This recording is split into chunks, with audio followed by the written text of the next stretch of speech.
Isang mapagpalang araw mga kapatid.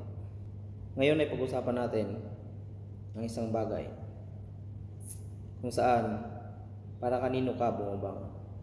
Sa bawat pagdilat ng ating mga mata tuwing umaga, ano ang unang pumapasok sa ating isipan? Para kanino ba tayo bumabangon sa araw-araw? Napakahalaga na mayroon tayong layunin, inspirasyon sa buhay para may goal tayong tinitignan kung nasa na tayo. Para sa akin nung una, bumabangon lang ako para sa aking mga anak. Dahil simula nung nawala si ate na aking asawa, napagtanto ko isang araw nung nagising ako sa isang umaga na may napakalakas na hangover dahil sa kalasingan. Paano kung ako naman ang magkasakit at mawala? Paano na sila? Simula nun, bumabangon na lang ako para sa kanila. Halos lahat ay bumabangon para sa tatlong dahilan na ito: pamilya, career, at personal satisfaction. Bumabangon tayo para sa pamilya, para mabigyan sila ng magandang kinabukasan. Bumabangon tayo para sa karir, para maabot natin ang ating mga pangarap at layunin.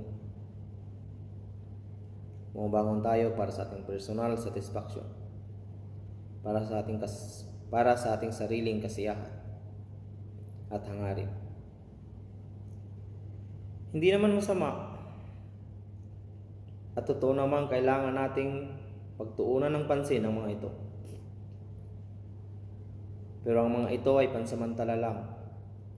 Lahat ng mga ito ay pwedeng mawala at pwedeng ito ang maging dahilan sa ating pagbagsak. Kailangan natin ng mas malalim at mas matibay na layunin. Ang tunay na layunin natin ay makikita natin sa Panginoon. Sabi ng Colosas 3:23 hanggang 24, ano man ang iyong ginagawa, gawin ninyo ng buong puso na parang sa Panginoon kayo naglilingkod at hindi sa mga tao. Sapagkat alam ninyo na mula sa Panginoon tatanggapin ninyo ang gantimpala ng mana. Si Kristo ang Panginoon, pinaglilingkuran ninyo. Bilang mananampalataya ng Panginoong Hesukristo, hindi lang tayo dapat nabubuhay para sa ating personal at magamundong pangangailangan, kung hindi para sa Diyos.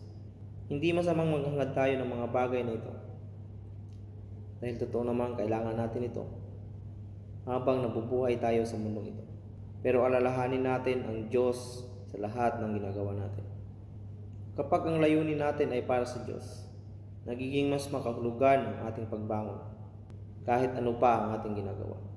Sa Diyos tayo bumabangon dahil Siya ang nagbibigay ng lakas, layunin at direksyon sa ating buhay.